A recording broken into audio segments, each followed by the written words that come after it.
دلچسپ بات جو نجیب راشد صاحب پچھلے دنوں دیکھنے میں آئی وہ یہ کہ ہم ایک تو بڑا بے بنیاد سا اعتراض لوگوں کو گمراہ کرنے کے لیے یہ لوگ یہ کرتے ہیں کہ احمدی جو ہے وہ اپنی کتابوں کو چھپاتے ہیں یا مرزا کتابوں کو چھپاتے ہیں، حالانکہ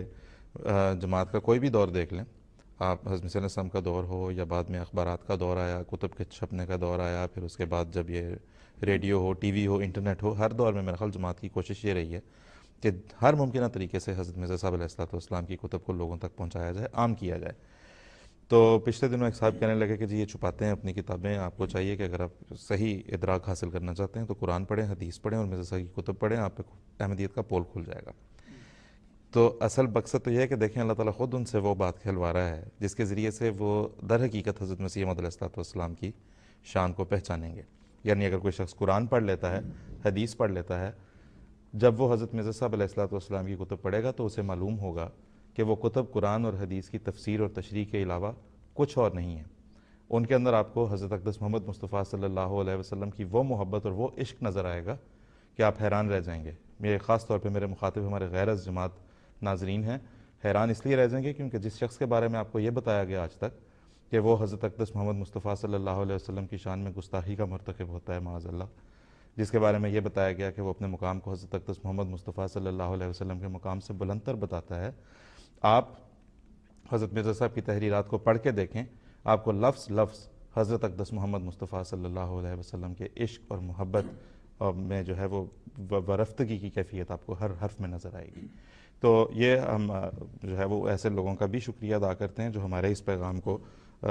دوسروں تک پہنچاتے ہیں کہ قرآن اور حدیث اور حضرت مرزا صاحب علیہ السلام کی کتب آپ کو یقیناً صحیح اسلام، حقیقی اسلام یعنی احمدیت کی طرف آپ کی رہنمائی کا موجب ضرور ہوں گی اور بہت سے اعتراضات آپ کے خود بخود دور ہو جائیں گے۔ جی اصل ان کی بات میں جو یہ کہتے ہیں ہمارے غیر جماعت دوست، ان میں ایک تضاد پایا جاتا ہے۔ ایک طرف یہ کہتے ہیں کہ یہ باتیں اسلام کے خلاف ہیں، دوسری طرف ہماری انہی کتابوں کی اشاعت کو روکتے ہیں۔ بالکل، اگر وہ جماعت کے خلاف کوئی کارروائی کرنا چاہتے ہیں اور چاہتے ہیں واقعی کہ لوگ احمدیت کے جیسا وہ کہتے ہیں دجل میں نہ آ جائیں، ان کے فریب میں نہ آ جائیں، تو ان کو پہلا کام یہ کرنا چاہیے کہ مسیح موعود علیہ السلام کی کتابیں جو بغیر کسی تعریف کے منوعن جماعت احمدیہ شائع کرتی ہیں، ان کتابوں کو کثرت کے ساتھ پاکستان میں اور ساری دنیا میں پھیلا دیں، ان کا کام ہو جائے گا اگر وہ دعوے میں سچے ہیں۔ یہ کیوں نہیں کرتے؟ بالکل ایسا ہی ہے۔ اور دوسرا یہ کہ یہ جن لوگوں کی ہم اس وقت بات کر رہے ہیں جو معاندین ہیں ہمارے، ہمیشہ سے آپ سے 120-21 سال پہلے، 22 سال پہلے سے لے کے اب تک دیکھ لیں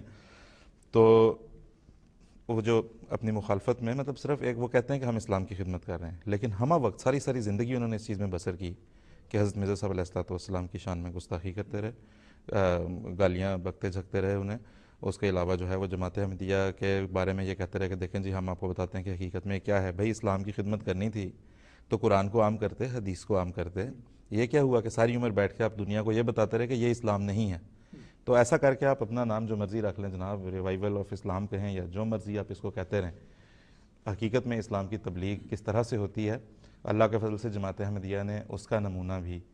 بانی جماعت کی تعلیمات کے مطابق خلفائے جماعت کی رہنمائی میں وہ قائم فرمایا ہے کہ جس کی مثال ملنی بلا مبالغہ ممکن نہیں ہے، کیونکہ جس کثرت سے قرآن کریم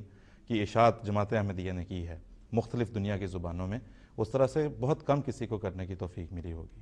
اور پھر یہ کہ انہیں عام کرنا اور پھر انہیں پہنچانا، یہ نہیں صرف کہ انہیں شیلف میں رکھ دیا جائے، انہیں عام کرنا اور دنیا تک پہنچانا، اللہ تعالیٰ کے پاک کلام کو، اللہ تعالیٰ کے محبوب نبی حضرت اقدس محمد مصطفیٰ صلی اللہ علیہ وسلم کے فرمودات کو جماعت احمدیہ ہمیشہ اللہ کے فضل سے اس میں پیش رہی ہے۔ مجھے بتایا گیا ہے کالر